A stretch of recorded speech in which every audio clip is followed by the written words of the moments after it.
নমস্কাৰ জনাইছোঁ star live 24 অসমৰ সমদৰ্শকবৃন্দলৈ। মই প্ৰদীপ কৰ্মকাৰ, সীমান্ত চেতনা মঞ্চের জেলার দায়িত্ব আছে। তো আজি এটাই সমাবেত হওয়া আমার গৌরবপূর্ণ অবস্থামতি সভাপতি মহোদয় লগতে আমার সীমান্ত চেতনা মঞ্চের কার্যকর্তাসকল বিশ্ববন্ধু সংগঠনের বিষয়ববীয়াসকল ভাতৃ সংগঠনের প্রত্যক্ষ ভাতৃ সংগঠনের পৰা আমাৰ কাৰ্যকৰ্তাসকল আসলতে আজি আমি সীমান্ত চেতনা মঞ্চ তৰফৰ পৰা ইজৰাইলত যি সন্ত্ৰাসবাদীৰ যি বৰ্বৰ আক্ৰমণ এই আক্ৰমণত নিহতসকলৰ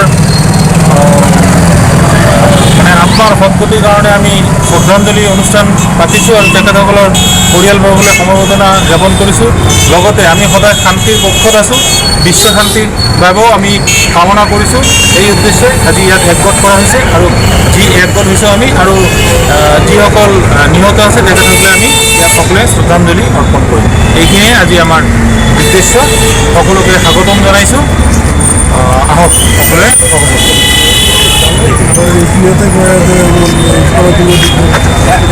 লগতে সকলোকে আগন্তুক শাৰদীয় দুৰ্গা পূজাৰ শুভেচ্ছা থাকিল আৰু কাতি বিহুৰ শুভেচ্ছা থাকিল।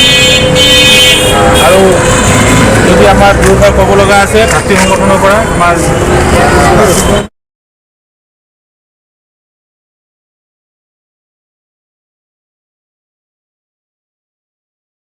নাহতি দিছে আৰু তাতকৈ বেছি কথা কালি যিটো এটা হস্পিটেলত এটা কোনে বম্বিং কৰিছে সেইটোলৈ এতিয়ালৈ কি পোৱা নাই। কিন্তু এনেকুৱা কাম হ'ব নালাগে। হস্পিটেলত যিমানেই শত্ৰু নহওক হস্পিটেলত কোনো বম্বিং কৰাৰ কাৰণ কি নাই, হয়নে নাই?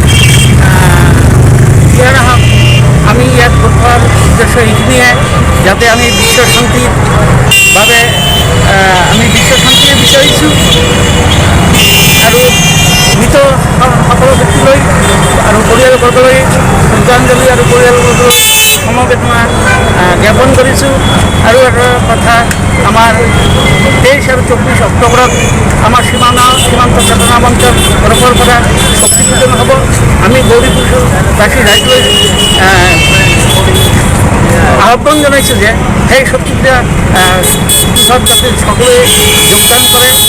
লগতে শাৰদীয় দুৰ্গা পূজা আৰু কাতি বিহুৰ সকলোলৈ